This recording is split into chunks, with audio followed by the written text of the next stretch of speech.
Ladies and gentlemen, Cahirloch Corla Buntan Cavan, a Cahirloch Dun Counter Vadasach, a Preimanoch Corla Huntan Cavan, a Corlori Archula, a Hachladola, a Gwiniushla. Whiteam Falter Corol, Guji Laurna, Earnoch and Cavan. The Cahirloch of Cavan County Council, Councillor Philip Brady, Deputy Brendan Smyth, our Chief Executive, Mr. Tommy Ryan, each of the elected members of Cavan County Council, the people of Cavan and all the interested library users of County Cavan. I'd like to welcome you all to Johnston Central Library here this evening.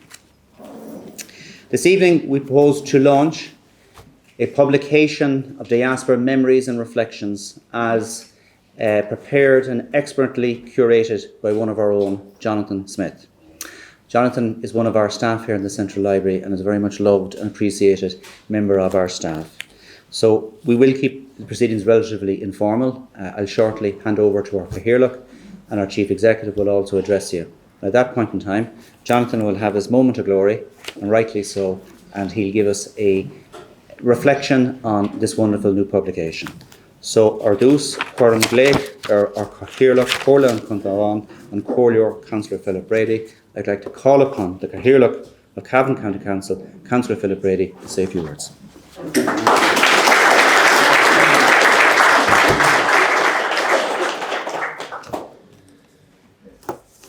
Guests, fellow councillors, deputies, all deputies, Chief Executive Tommy Ryan, Director of Service Owen Dial, Emma Clancy, and of course the man at the moment, Jonathan Smyth.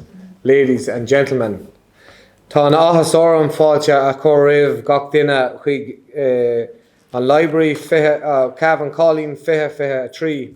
Lerian an féile seo gach rud atá iontach faoin ar gunlaí agus ar nóí faoi muinteoir an Cavan. I am delighted as Cahirloch to be here this evening to help launch the book for Jonathan Smyth. It is fitting that we launched the book during the Cavan Calling as we are promoting about the Cavan diaspora all over the world. The diaspora is vital to all the men and women who leave our shores and don't ever want to forget their roots. And we learned from the unveiling of the Jim McKiernan plaque that people may go but their heart may always remain at home. The book details over 100 people who have Cavan connections, and it should be very fascinating to hear and read all the stories and the different views where the book and where people were brought all over the world, where they've learned and travelled and learned different languages, different cultures, and see what occupations that they came upon them. And I know Jonathan was speaking on the radio today and he spoke a few stories about where different people ended up and what they took on when they went. So again, it's going to be very fascinating to read. We know the work that Jonathan does here in the library, which is exceptional and to the highest standards. The book's name, Faith, Hard Work and Endurance, typifies what Jonathan is about. He does fantastic writing in the Anglo-Celt, and we were joking that we might get the front page this week instead of the middle pages. We all know that the work Jonathan has put into the book, it is nearly 3 years now, from when he started, and a lot of work has got in, and I know the Anglo-Celt has been great to him, but it does promise to be a fascinating read. I'd like to thank Cavan County Council for asking Jonathan and commissioning the book, putting it together, and especially to have it ready for the Cavan Calling Diaspora Festival. I'd like to thank Emma Clancy and all the library staff for the excellent work they do, and Emma has done a fantastic amount of work for the festival. And I know the staff do an excellent job here, and my sons do be in looking at the fish most days and probably making lots of noise, so I apologise. I'd like to wish Jonathan the best of luck with the book, and I'd like to wish him the best of luck in the future. I am delighted, as I say, as Cahirloch, to be here to launch the book, and I look forward to reading it and many more stories to hear about you, Jonathan. So, thank you.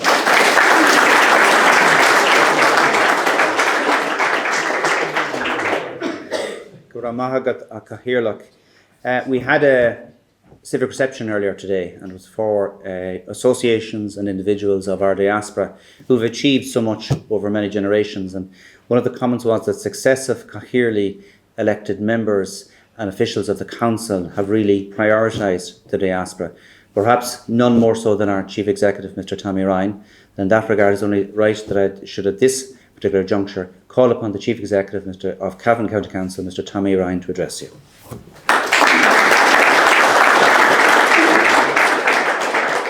Thank you, Owen. Thank you, Owen. Cathaoirleach, Deputy Smyth, councillors, ladies and gentlemen. I'm delighted to be here at the launch of Jonathan Smith's book. I think it has been a long time coming. We intended to launch it in 2020, and when Cavan Calling was originally arranged for 2020, and it could have been done in the meantime, but we delayed it until Cavan Calling could be arranged, because I think that's the most appropriate time to launch a book like this. This specially commissioned publication acknowledges the immense contribution that Cavan people have made worldwide, and their extended families and the diaspora that have travelled all over the world. And it chronicles the lives of 104 of the most notable Cavan people, or people who have Cavan connections. And there's a wide range of people chronicled. And I suppose if you're from the Cavan diaspora, can I just say you should be delighted you're not in the book, because it's only people that are a long time dead, historical figures. So if you're reading about yourself, just be glad you're not there. So, and I suppose it's worth remembering that while the book deals with noteworthy Cavan people, of whom there were public records, there are over many generations thousands of people. In fact, I think 200,000 would have immigrated from Cavan to begin new lives for themselves in countries outside, far from home. And those thousands just went on to live normal lives. There's probably no record of their achievements, but they did live normal lives. The contribution those people made to where they set up home in whatever country they went to helped to develop those countries and cities that they went to. And they made a considerable contribution abroad. And we won't have histories of them, but we have some of them still wanting to come back and want to learn about their roots. So I think the success of people who left Cavan and achieved so much is a great source of pride and joy for the people back home. You're always proud of someone who left your county and did well. And what's heartening is that the people who went off and were successful, it didn't diminish their pride or their love for their home place. And I think Cathaoirleach mentioned that today about Jim McKiernan. So many of the Cavan people who went abroad have shown great generosity towards their homeland. And we must remember the people who sent remittances back. You know, when many people here left Cavan, it was a very poor place, and they went abroad and they worked and sent money home, and that kept a lot of people at home here being just able to live a life, or maybe to invest. And I know many people invested in churches and buildings and schools and farms and businesses and kept them going. And we must remember all those people, as well as the 104 in the book. The author, Jonathan Smyth, is a member of the Cavan County Library Service, and he's a noted researcher and historian. And you might read the book and you'd see there's something there, maybe 2 pages on some person. But if you just think about all the research that went into finding out that, proofing it, getting it right, and searching for that information, and then putting it into a readable form so that you can all enjoy it, it requires a lot of dedication and work. So Jonathan is extremely knowledgeable and has a special interest in history of Cavan. So I suppose it's not he doesn't see this as a job. I think it's a labour of love. And he has produced a history column, Times Past, for the Anglo-Celt over the past 8 years. And it's mostly an immigration team looking at different people. And I suppose it was really, when I saw all that, it's really important to compile it in a book as well. And that's a selection of what he wrote, is all that's in this book. We could have a bigger book, but maybe we'll have a second book, Jonathan. And so look, during the Fleadh, there was many connections built up with the Cavan diaspora, and I think we did develop a Cavan diaspora strategy in 2017, and that was further looking at a strategy of increased connection with our diaspora abroad. And Cavan Calling, which is ongoing at the moment, was an outcome of that strategy. It was one of the actions identified in that strategy. And this morning, as Owen mentioned, we had a civic reception for the Cavan associations, and there's associations in London, New York, Toronto and Philadelphia. There's a Cavan network in Dublin, and then we have twinning arrangements with Kurnak and Würzburg in Germany, with Gioni Marini in France and Rochester in New York State.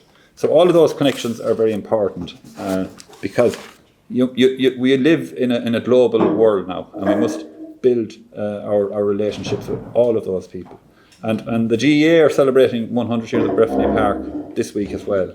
And you know, the other night at the concert in the town hall, Laura Samuraku from Closest Closer Airden was there, and he said how the Irish music and the GEA is keeps a lot of people involved in their Irish history as well. When they go abroad, it's a huge, I think, connection for people when they go abroad. So all of those organisations have an important role to play in building relations with our diaspora.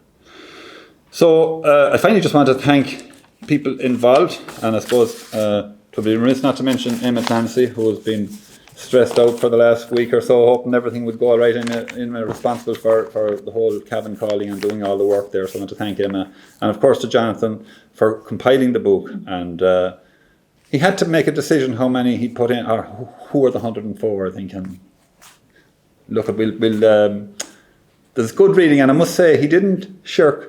You know, you won't be proud of everyone that's in the book. But they were noteworthy, but maybe not for good reasons. But to be fair, Jonathan didn't shirk from putting in the ex-murderers as well as the people who did well, or the swindlers as well as the people who were very benevolent. So well done, Jonathan.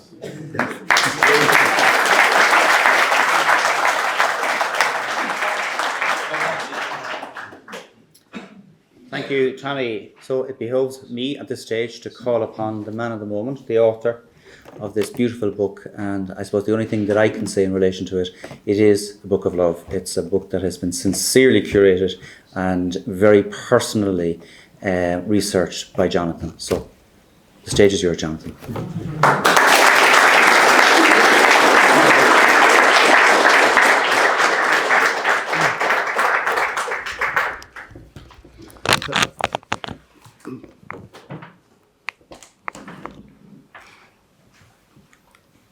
Thank you, Chief Executive. Thank you, Cathaoirleach.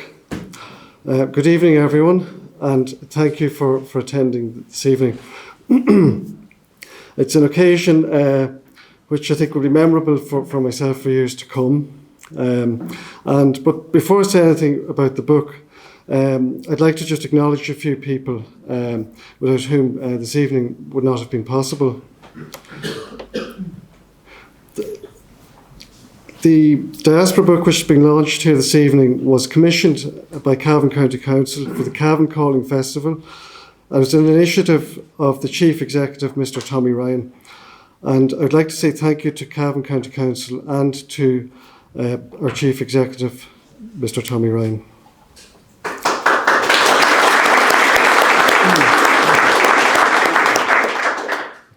I would also like to acknowledge the Director of Services, Owen Doyle, County Librarian, Emma Clancy, Teresa Tracy, Sinead McCardle, and also my colleagues in Cavan Library Service for their encouragement and support. I wish to acknowledge Tom Sullivan and Dr. Brendan Scott, and also to say thank you to Jackie O'Neill for her fine painting of an emigration scene, which appears in the book. Also deserving of a special mention, is Mary Sullivan and Concepta McGovern of Cavan Genealogy Centre, whom I plagued with some very awkward questions at times. So the book itself has turned out very well, and I think the printers have done a very fine job on it. I suppose for many years now I've had the privilege of writing a weekly column in the Anglo-Celt, and many of those featured an emigration theme, and as a portion of those have gone into the book. So I'd also like to acknowledge the editor Linda O'Reilly and deputy editor Damien McCarney. And I'm also particularly grateful to my own family, to my wife Pauline and our sons Keanu, Ethan and Noah, and also to my parents. And I'd also like to just acknowledge my colleagues who are working here this evening. We're going to take a look at one or two people from the book, and I promise not to delay you unduly. The Cavan diaspora has produced many a famous son and daughter whose family roots are firmly, I suppose, set in the soil of the Lake County. Of the 104 stories in this collection, I hope that most of them will pique your curiosity. And the stories which made it into the book were those who didn't. So it had to be a choice made on that. From the stories which are told in this book, it may be seen that the diaspora from Cavan participate in all kinds of work, from construction, mining, soldiering, politics, church, farming, writing, medicine, and much more, including the infamous ones. Starting their life in a new country was for many people the ultimate act of survival.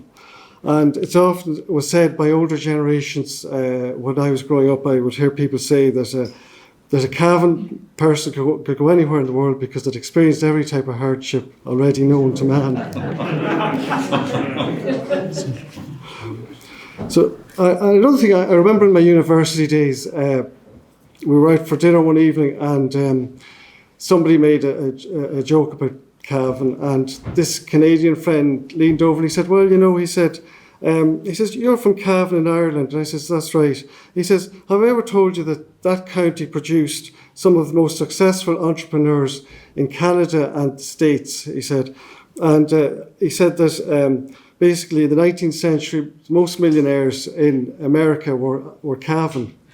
And, you know, I think he's not far wrong, because in Montana alone, you had Marcus Daly, the Copper King, and also in Montana, you had Thomas Cruise, not Mission Impossible, and he was the Gold King of Montana. So you had those two. They're just two of the many. And of course, this doesn't surprise me, because it's correct to say that Cavan people are by nature tenacious, hardworking, and smart. Luckily, for many years now, I've been able to compile a list of topics, and my evenings are often spent reading and following potential leads for stories. And information can come from anywhere from libraries, genealogy centres, graveyards, people getting in contact, and other times just good luck. And so there's not too much sitting in front of Coronation Street. So now I'll just take a brief look at some of the people, just a couple that I've picked. One of the, as I said, the good, the bad, and the infamous, but one of the ones which I class as the good was Mary Ann Sadlier, the writer from Cootehill. She was a daughter of Francis and Mary Madden of Church Street, Cootehill. Her mother's family had a mill, Foy's Mill, which many will know of, at Bono. Her father in his heyday was a very successful merchant, but with the decline of the linen industry and there was a lack of jobs, then a lot of the women at that time would have worked at spinning wheels and that, and brought in an income. But Mary Ann was a very intelligent person. She began to write stories and sell them to magazines in London, like a La Belle Ensemble. And she, at the age of 24, she sailed for North America, Canada initially. And what better thing to do if you want to be a writer but marry a publisher? So she married James Sadlier, the owner of D&J Sadlier Publishers in New York. And she later took over the publishing company when her husband died. And she continued to operate that for many years. And in fact, the Sadlier Publishing Company still continues to publish books to this day, and that's just an interesting Cavan connection still exists there. She wrote approximately 70 novels, and you'd imagine that would have afforded her a degree of comfort. But she was very unlucky in a sense, because one of her relatives who inherited the business took the copyright as well. But if success to be measured in book sales, many of her books went to 16th edition reprints. And she sold anywhere there was the Irish diaspora, whether it was Canada, America, Australia, New Zealand. And she had a 300,000 readership. Her books often looked at themes such as escaping the famine and overcoming the harsh realities they met when they went to new countries, and also she encouraged them to hold on to the faith they had brought from Ireland. We're going to look at another story now, and actually I should have put up a picture for her. That's Mary Ann Sadlier there.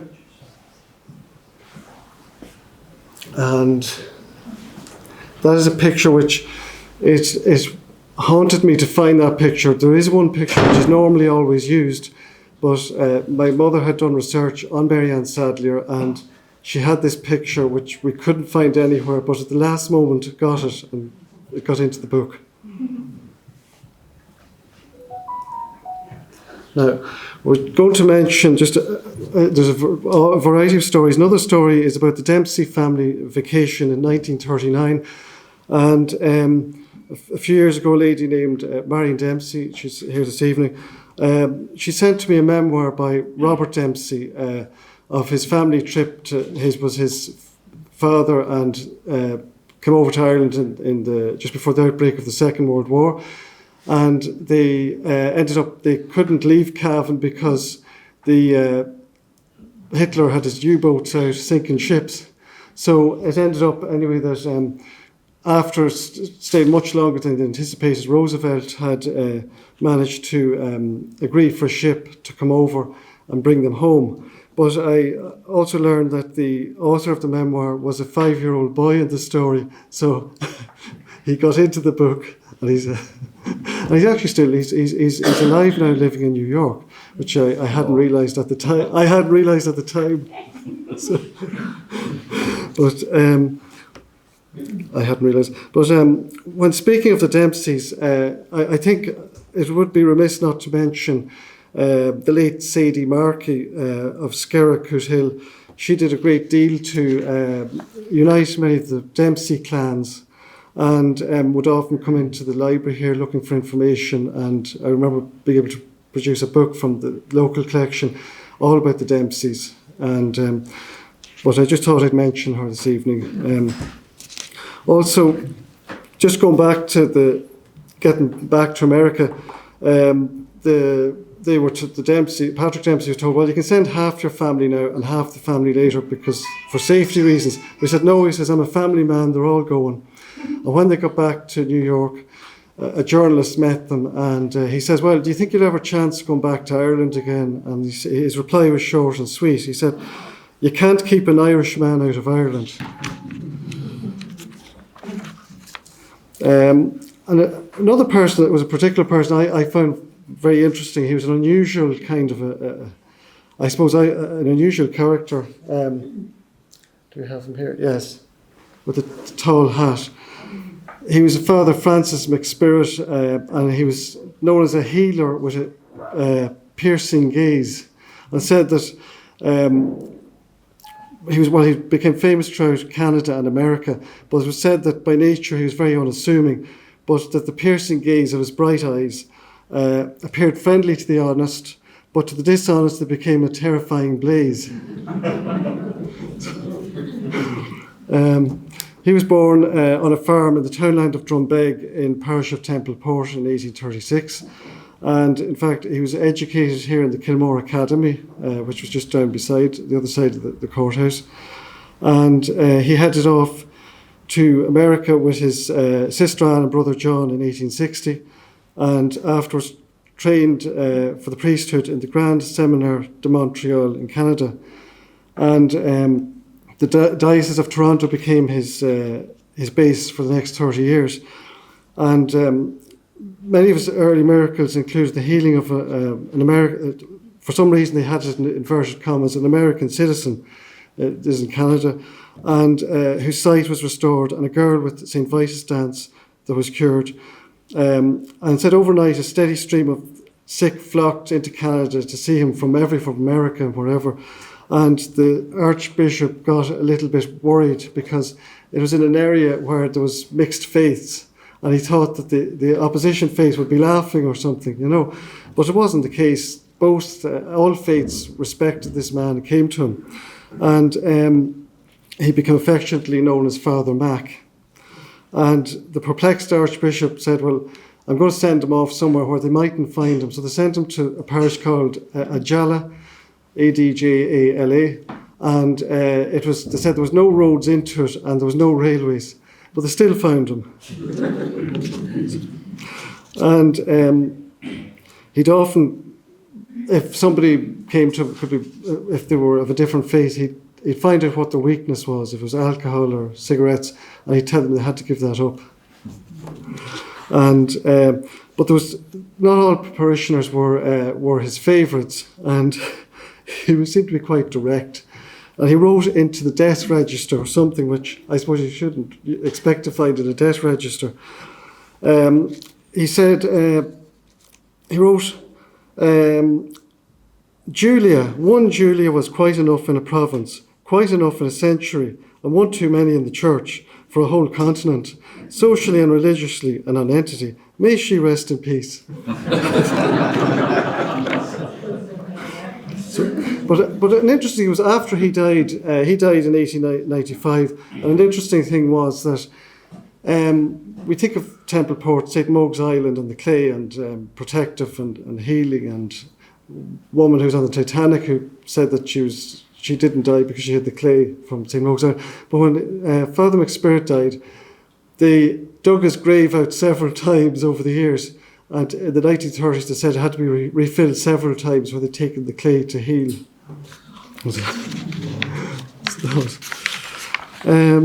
The next person we look at is, it'll be explained in a moment. So, Charles McKiernan, aka Joe Beef, he was described as a man with a social conscience, and he championed the poor man's corner. So Joe Beef his real name was Charles McKiernan from Cavan, from Lavey in fact, and he was basically in Montreal, Canada. He became a formidable voice for the working classes. He lobbied government officials for better conditions as well. And he was born in Lavey, County Cavan, on the 4th of December 1835. He spent some time in the British Army as a cook, but they said that when there were no rations could be found, he would always find enough rations to feed the troops, and so he got the name Joe Beef. So when he left the army, he went to Montreal and he opened an inn. He called it the Crown and Sceptre, but it soon became known across North America as Joe Beef's Canteen. And Beef helped all and sundry, as I said, regardless of race, and once said, I never refuse. I have to leave a word out of this because it's an N-word, so I'm not going to say it. Beef helped all and sundry, regardless of race, and once said, I never refuse a meal to a poor man, no matter who he is, whether he be English, French, Irish, Indian, or what religion he belongs to. And he says, he's sure to get a free meal at my place, even if he can't afford it. So between 12 and noon and 1 p.m, crowds would amass and come for a feed and a pint at Joe's. And said each day 600 meals were prepared, and true to form, Joe always mustered up enough to feed a small army. Now the bar, he had some interesting memorabilia behind the bar. He had two skeletons. One was said to represent Beef's late wife, and the other was a reminder to his family back in Cavan.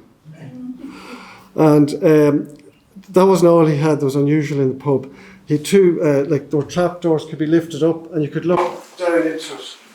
And there was a menagerie of parrots, exotic creatures, monkeys, wild cats, all sorts of things.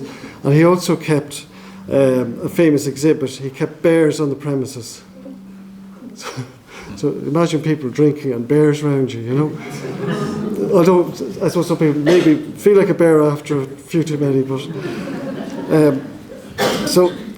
One of the famous bears was called Jenny, and they said the unfortunate animal was never sober.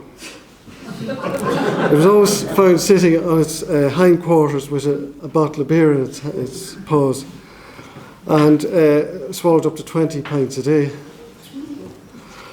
And the only thing that which was probably a bit more shocking, he would have brought the bears out to fight with dogs, but on a lighter moment, he was often found playing billiards with the bears. And he ended up in hospital once or twice because of it.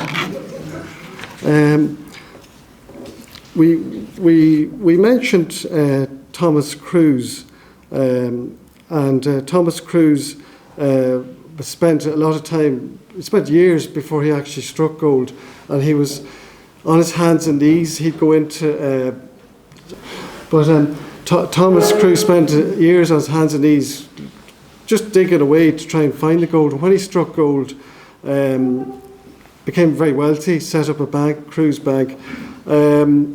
However, he wasn't a fan of the banks because they hadn't helped him out in the early days, and they'd refuse him credit. He hadn't the price to buy beans or bacon, and in 1893 there was a big crash, and they all came looking for Cruise and asked him to a meeting, and they were very nice to him and said, "Can you help us?" They knew that the vault was full.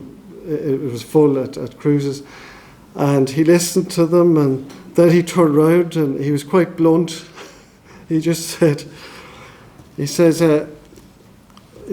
"Are you all through with your spieling? I wonder how many of you remember when I was ragged, hungry and tired, not one of you gave me a pleasant look, let alone lend me $1. If you haven't forgotten those days, I have not." And he says, "You may all go to hell." So Cruise stood up, walked out, and that was it. So he became the main bank about town, I suppose. Mina Benson, Benson Hubbard. It's not for me, is it? Mina Benson Hubbard. She was the sixth child in a family of 8 children. She was born in Canada in April 1870. Her father, James Benson, had emigrated from Cavan to Canada, and according to the Griffiths valuation, they lived in the parish of Tomregan, her ancestors. And James Benson settled with his wife Jane on a 100-acre apple farm in Bewdley, Ontario. And Mina trained as a nurse, and her first patient was a journalist named Leonidas Hubbard. After he got well, they were married.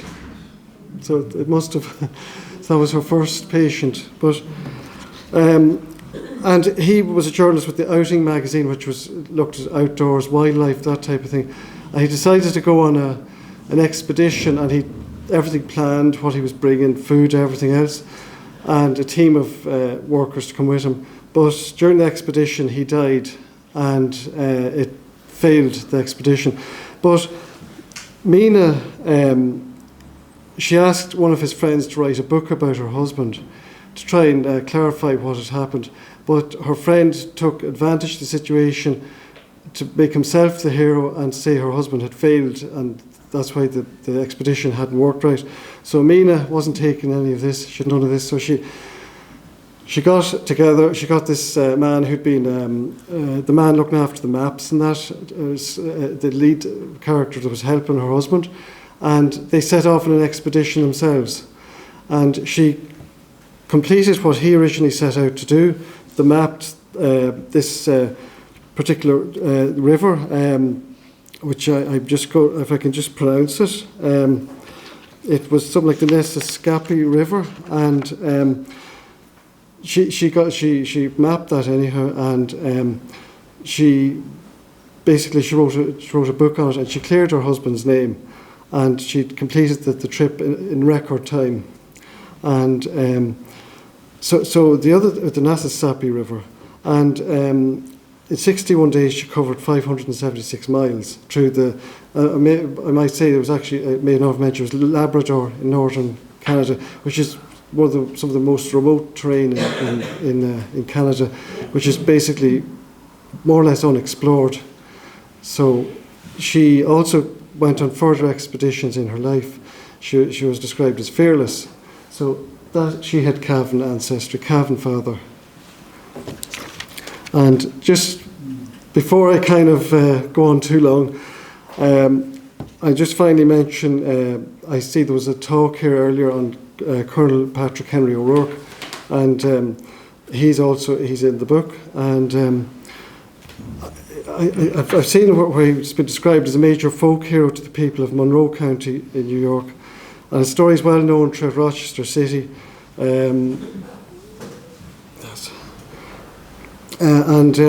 There's also a bridge named after him in Rochester, and he's commemorated by a monument at Little Round Top. And in 2014, a beautiful memorial was erected in the townland of the Colonel's birth at Cornafane, Drumbess, Cornafane. And so he had basically, it was less than a month after his graduation, found himself in the thick of a battle fighting the Unions on the Union side of the American Civil War at Blackburn's Run. On his first day, his horse was killed. It was shot from under him. He'd served at first as a first lieutenant or a lieutenant, depending on what pronunciation, in the Corps of Engineers. In September 1862, he was elevated to colonel and commander of the 140th Volunteer Infantry. And on the second day of the Battle of Gettysburg in July 1863, Colonel O'Rourke was said to have confidently led his men forward to save the Union position at Little Round Top. And however, he was taken down in an instant when a stray bullet hit him and killed him. And also, just something I thought was very interesting was that the O'Rourke Society in Rochester in recent times organised a petition calling on the American President to posthumously award the Medal of Honour to Colonel Patrick O'Rourke, and I've mentioned that in the book. And also a very fine biography on O'Rourke is here in the library by Brian A. Bennett. And just before I start going on too long and people start falling asleep, I'll just conclude now. And just, I suppose, in conclusion, I hope that faith, hard work and endurance, it'll bring fascination and enjoyment to the reader, and that it will be a promotion of all that is good and great about Cavan, its people and the Cavan diaspora. Gaurav Mila Mahagot. Thank you very much.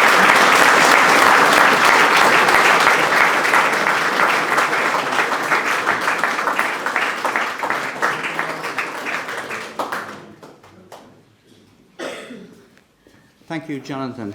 A wonderful presentation. I think you see within that how much this area of work means to Jonathan.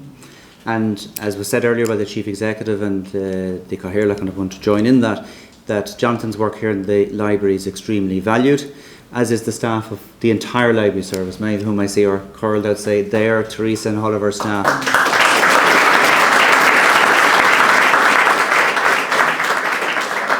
Under the careful leadership of my colleague Emma Clancy, who has another job apart from Cavan Calling. She's the county librarian, and I'd say, Tommy, she's been worried for more than just the last week on Cavan Calling, but she's done a fabulous job on that. And I just want to acknowledge Emma's work and that of the team.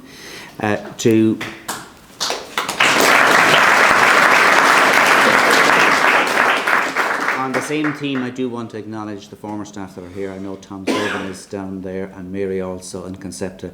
They've left a fabulous legacy, and part of which I think you see here this evening. So I'm just going to conclude, if I could, my very final remarks are, because I do know I'm speaking on behalf of Emma and all of the library staff, past and present. We just want to say on a personal note that Jonathan is a hugely respected colleague. He's an extremely sincere and genuine person, and a wonderful colleague to everyone. And everyone is sincerely delighted that he's brought this project to culmination, and that he himself now can be so mightily proud. Well done, Jonathan.